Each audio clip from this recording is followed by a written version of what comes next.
So recently I was thinking about the concept of a quine, and I just started to dig into it. It's one of those subjects that when you dig into it and get introduced to it, it just kept opening up these rabbit holes and rabbit holes and rabbit holes. And I thought, hey, maybe I'll just present on it, and y'all can join me down the rabbit hole path here. And so the definition, if you saw it this morning, the definition of a quine, it's just a self-replicating program that all it does, it takes no input and it prints out its source code. That's it. Now, some of you are sitting here thinking, well, this seems relatively simple, just take the file and copy it out. We're going to find out why that's not actually a quine, it's actually considered a cheat, and it doesn't give us some insight into the deeper understanding of why quines were created. So I'm going to actually take a step back, and we're going to first start off with some philosophy here. Okay. This is, if you all are familiar with the liar's paradox, I will formally define it later, but for now this is an example of the liar's paradox.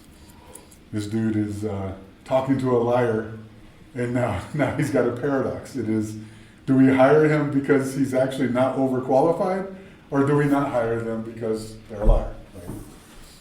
So that's part of the paradox. And then there's this paradox here as well. This is from The Office. Oh, I don't have sound. That's not good. So again. So I am casting a single tab. Or maybe enable the closed captions. Chris, someone in their best white voice. Yeah, let's do closed captions, that's fine. Oh, Jim is my enemy, but it turns out that Jim is also his own worst enemy, and the enemy of my enemy is my friend. So Jim is actually my friend. But because he is his own worst enemy, the enemy of my friend is my enemy. So actually Jim is my enemy. But, right, and that is, there we go. Didn't Captain Kirk blow up a robot that way too? Probably. It seems like I remember that. Yeah, and that's actually a great insight because robots are computers, software. We're going to get to that and talk about how this deals. Why is this something that we talk about in software engineering? But this is the liar's paradox right here. It is one simple statement. The statement is, this statement is false. If you believe the statement, then if you think it's true, then of course it's false, right? So that's the liar's paradox. And we're talking about logicians back in ancient Greece. We're talking about this problem and coming up with a list of paradoxes, and this is one of the paradoxes they came up with, that you can create statements that cannot be proven true or false specifically because they're self-referential. In this case, it's self-referential. It's talking about the statement. And as philosophers have, over the years and centuries, got to a point where they kept saying, well, we know there are problems with self-reference. Self-reference is a different category of things, so we're just going to punt on that issue, and we're just going to deal with all this other stuff, kind of like quantum mechanics. We don't know if it's observation. We don't know what's causing the wave collapse, but we're going to shut up and calculate. We're not going to worry about that. Let philosophers worry about it. Well, these are philosophers talking about it, so they punted on the issue. And as they were talking about things like, these are self-referential statements, and that's a separate category of things, this guy came along, Willard van Orman Quine, and he came up with this example to prove that it doesn't have to be directly self-referential. So this is his paradox. It is, quote, yields falsehood when preceded by its quotation, yields falsehood when preceded by its quotation. Has the same problem. If you believe this statement, then it's false, but then you're also believing it, so you're believing it to be true. It's a paradox, right?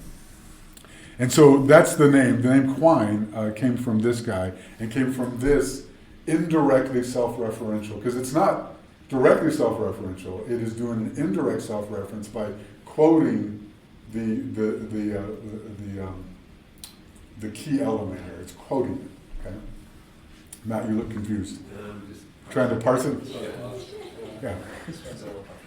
Okay. Well, it gets more complicated than this. So let's actually take some time here and go through this. So yields falsehood. So the quotation yields falsehood when preceded by its quotation. Yields a falsehood when preceded by the quotation. It really is the same thing. It's basically saying If you believe it, then it's false, but then you're believing it, so therefore you consider it to be true. Is it the same thing as with the previous page? This statement is false? Or- It's the same conundrum. It's just this is directly self-referential because it's saying this statement is false. This is indirectly self-referential. I wouldn't even say it's self-referential. It's made a copy. The quotes is a copy of the action statement, right? Of the Boolean logic. It's the copy of the Boolean logic. Yields false when preceded by its quotation. It's a copy ahead of time. It's also stating that it's preceded by its own quotation, so it's false. But it's also true. Okay. So yes, logically it is the same thing, but it's not. It is, and this is key. It is indirectly self-referential, right? And that's going to come into play later on when we talk about it. And actually, the definition of a quine and what a true quine is. So is the point of that is that he was able to show that you don't have to say like this statement Yeah. in order for something to Yeah. have this property? Yeah, I mean, and this whole subject. I don't know if you get into philosophy. There's a lot of philosophy that we call navel gazing. Right, and so I think a lot of times we are dismissive of philosophical concepts because they are navel gazing and they deal with semantical arguments like this, where most people like say this is not a practical thing I need to worry about, which we really don't. I mean, it's true, but at the same time, it really is talking about a system of logic, and I'm going to actually so yes, this is an evolution of the directly self-referential statement, where the philosophers were saying, philosophers and the rest of the world were saying, that's navel-gazing because that is directly self-referential. We know there are problems with that, but it's not a real problem with logic systems. It's just a problem in that particular case. And Quine came along and said, well, it's not just directly self-referential, it's also copies are indirect. What that means, let's find out, right? But that's what he did, and that's his. And I only specifically put it up here. I put his name up here, Quine, because we're talking about quines. You'll find out how that relates to the software programs. Also, I wasn't really sure where to go with this. So this is set theory. This George Cantor was the creator of set theory. Obviously, I'll be talking out of my space. Clark will know a lot more about this. If Kelly was in here, he would know that too. But set theory, Cantor created it. He came up, I didn't actually expose this other problem that he came up with. He was able to show in a fairly simple and straightforward proof that I did not put in here. If you want to know about it, it's Cantor's diagonalization proof, right? And basically what that says is you can have an infinity that's greater than another infinity. Okay? Think about that for a minute.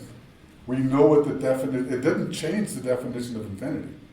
Infinity is still the same in both of those, but there's one greater than another. Okay?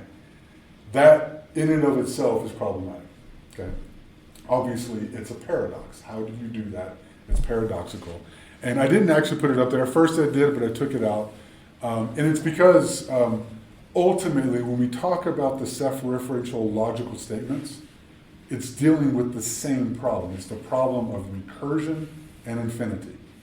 That's why they're problematic, and I'll get to that further. But he first identified, hey, here's a problem with this infinity being greater than this infinity. But then he also came up with set theory. And set theory is literally what it says.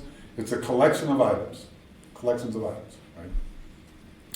And how they interact, the formal language that you use to talk about when they intersect, to talk about when they extrasect. I don't know. I'm not a mathematician, so I don't know. But when they don't intersect, right? All those kinds of things. I know a lot of y'all have been through school. You've actually been exposed to a lot of this kind of set theory concepts and what's useful about it. But then Bertrand Russell came along, and he found a problem with set theory. And in particular, this is called Russell's paradox. He said, because sets cannot just contain things, they can contain other sets. And so his paradox is, if you have a set, that the definition of the set is that it contains all sets that are not members of themselves. Okay? So you have a set that contains all sets that are not members of themselves. You have this set. Does it contain itself or not? If it contains itself, then it's not part of that set. But if it doesn't contain itself, then it is part of the set. Right? So it is logically the same thing. It's that self-referential statement that makes a paradox where you can create that. And this was in the history of mathematics. This was very problematic and greatly debated at the time, because at the time the belief was that we could come up with a formal system of logic that could then prove truth and falsity.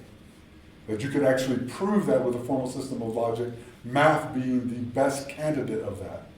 And these are math concepts, and now we're introducing these self-referential paradoxes that is part of this formal system of logic. Right? And it was greatly debated. Again, a lot of people were saying that's just navel gazing. Other people were saying, no, this is legitimate. We need to actually resolve this so then we can determine the truth or falsity of things, right? With formal definitions. The problem is the way that they resolved it with the navel gazing. They said, this is navel gazing. The ones who decided to resolve it said, okay, we're punting this problem. We're now just going to redefine sets. Sets cannot be self-referential. If it's self-referential, it's not actually a set. Now let's move on. Right? So they just did it. They played word games, right? They didn't actually resolve the conundrum. They resolved it by saying, we're just going to not deal with that problem because, again, it's that separate category of things. Of when things are self-referential, it's like infinity. It creates problems. Oops, what did I do? Okay. So, but then came along this guy, Goodl, and he, I'm not going to explain this, this is complicated. He actually did some pretty clear, it's a pretty clever way that he figured this out. But what he did was, what this means here, he's a mathematician, and he was thinking about logic and thinking about formal systems of logic and thinking about how do you prove things inside formal systems of logic. And what he proved with this Gödel's incompleteness theorem, with the incompleteness theorem, he proved that any formal system of logic must have statements that are true but cannot be proven by that formal system of logic. And it's those self-referential statements. But now he's actually doing this at a higher level, and he did it with this whole mathematical concept. It's called Goodl numbering. It's interesting if you want to go look up a YouTube on it. It's pretty fascinating and pretty clever how he did it. But before this, it was the set theorist said, we know there are problems with these. We'll punt it down the road. We can still create a formal system of logic that will be consistent and will actually be able to prove itself as being true. And all statements can be proven true. He came along and said, no, that is impossible. We can't do that. If you have a formal system of logic based on axioms, then there must be statements that are true that you cannot use that formal system of logic to prove. In fact, you have to use outside knowledge and understanding in order to determine that it's truth. It can't be contained inside that formal system of logic.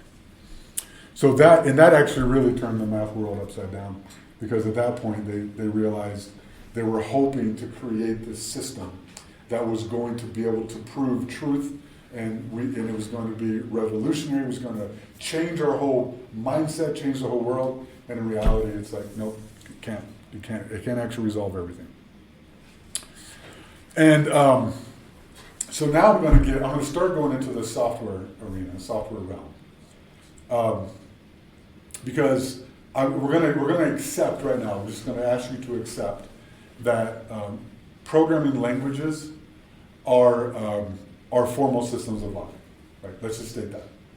There's probably better definitions that maybe it doesn't completely, but let's just accept right now that software programs are formal systems of logic, very well defined, that when you're creating logic statements in a software program, that if it doesn't compile, then you broke the rules of the axioms of that formal system of logic. If it does compile, but maybe it doesn't run, you know, you may be breaking different rules, but if it compiles and runs, then your statements that you've made are adhering to that formal system of logic and coming out with an outcome, okay?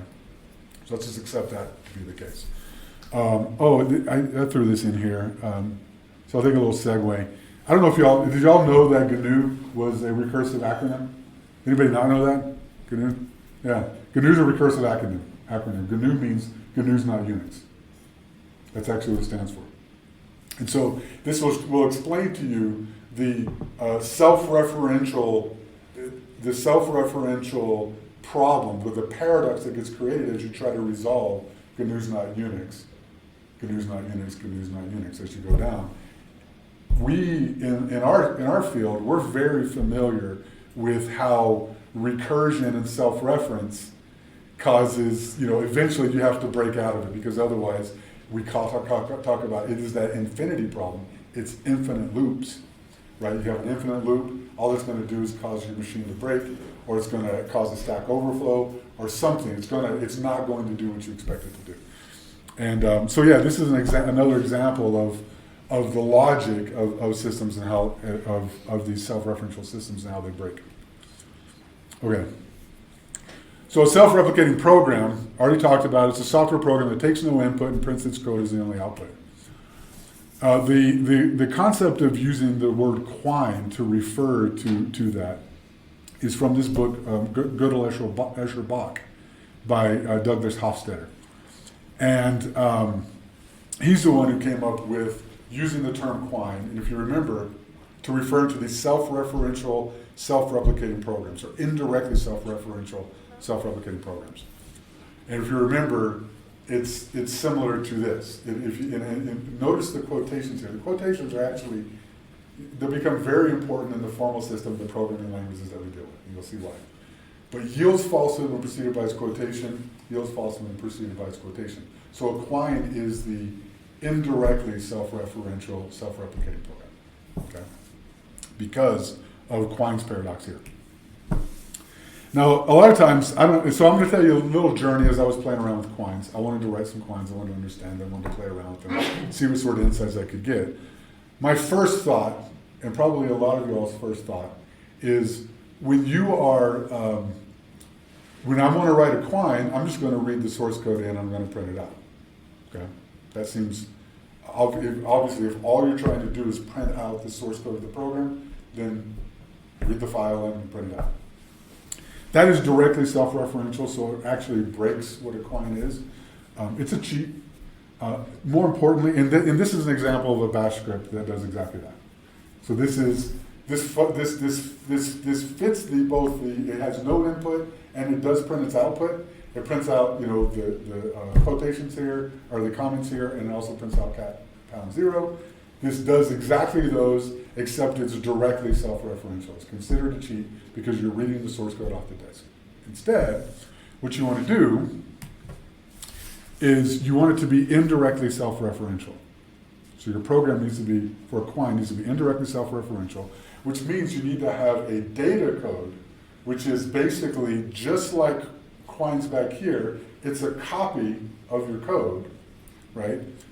And then you have a code section that then uses that data to then print out the code itself. Okay? Now obviously you have to do it twice, and I'll show you that here in a minute. The other problem is you go read up on Quines. This is an example of a Quine in Python. And it's using clever language trick here. And you can see what those clever language tricks are here. Basically, the %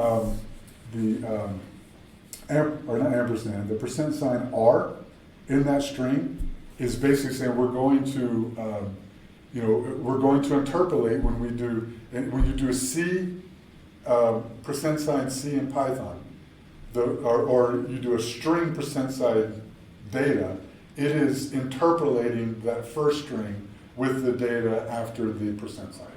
Okay? And in this case, the data is one element, it is the string itself. And it's also using a hack that %R, whenever it prints out the stringification of it, including the quotation, including the quote marks. And in this case, it depends on your implementation of Python. It's possible that Python actually prints it out as double quotes instead of single quotes, the %R. And so this would actually not work on all implementations of Python, but it works on ones that actually will use the %R to print out with those quotes. But this is an actual Quine. If you ran it, it would run and it would print out exactly this right here. But again, much like the other one, it doesn't give us much insight because it's using a clever trick. Clever code is harder to understand, it's harder to parse, and it's harder to really know what insight you're trying to gain from that code or from that experience. And so, while I say this is a Quine, it's not very useful for our purposes. This is an example of a Quine in Ruby, okay? And I want to draw attention to a couple different things.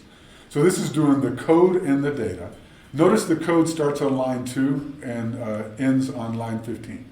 So this is a reprint of the code in the broader program. You'll notice between lines 4 and 5, that is where these lines 3 through 14, are going to be printed out. Okay? It's not here because we end up printing them out down here. Right? And then this is, so the first thing we do is we print out lines 0 and 1 in our data set. And then we go through and print out the entire code, so 0 and 1. We then print out all of these, including the single quotes. Up here, 39 is a ASCII symbol for the single quote character. Okay? And so down here, this is now referencing the single quote character. And so down here, inside our double quotes, we are printing out, we are interpolating this single quote, and then the actual code line, and then the single quote, and then a comma at the end, because it'll then print out this here. Okay? So that then prints out all of this. And then at the end, it then goes from I to the second line code length, and then it puts out the code from then on. So it's 0, 1, 2, so from here on out. So it does this first, then all of this data, and then the rest of these out here and puts it out. Okay?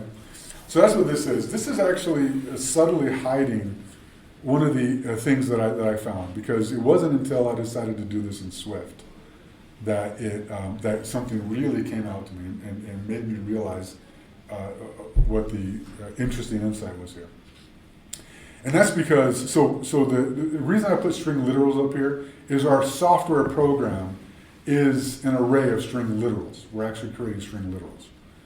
What is happening in this code that is hard to understand, it's easier to understand when we look at it in Swift.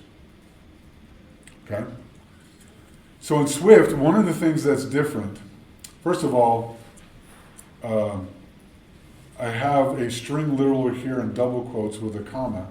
Here I'm having to actually create a comma as a string in a separate function. I cannot, I'll just make this statement, and then y'all can ask questions about it if you want. What I realized by doing this is, with this formal system of logic that we have, in order for me to actually do what I want to do, which is print out its source code, whatever I'm using for the code segment to define that, which in this case it's string literals and double quotations, I can no longer use anywhere else in the code. In the code piece, I cannot create a string literal. Right? And so I'm having to place that restriction not through the formal logic of the compiler, but as the implementer, I'm having to say, I cannot do this in order to have this outcome be true.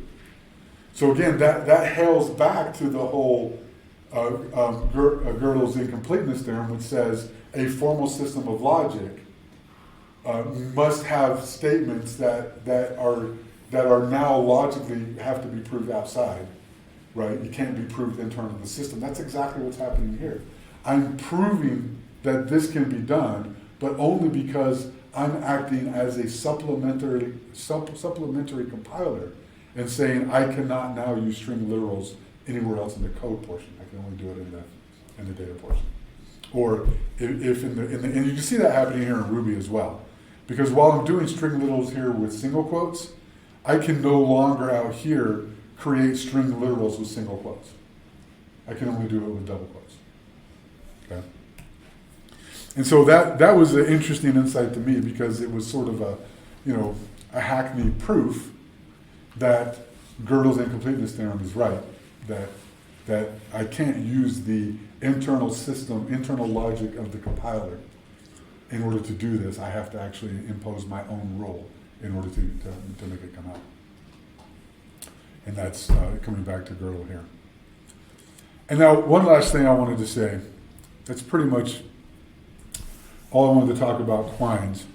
But the last thing I wanted to say was, this is a connection that I don't know if it really can be made, but I'm going to throw it out there anyway.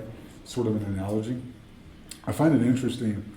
I've always found this interesting, that in software engineering and computer science, when you want to introduce true randomness into a system, that randomness must come from outside the system. Right? When we're introducing true randomness into our software, we're pulling that from something in the environment, usually somebody moving a mouse around or typing on a keyboard, or maybe something else that's truly random inside our environment, but it can't be replicated inside the system. And to me, that's very similar to the formal system of logic. You must have statements that can only be proven with external logic applied to the system for those. Anyway, that's all I got.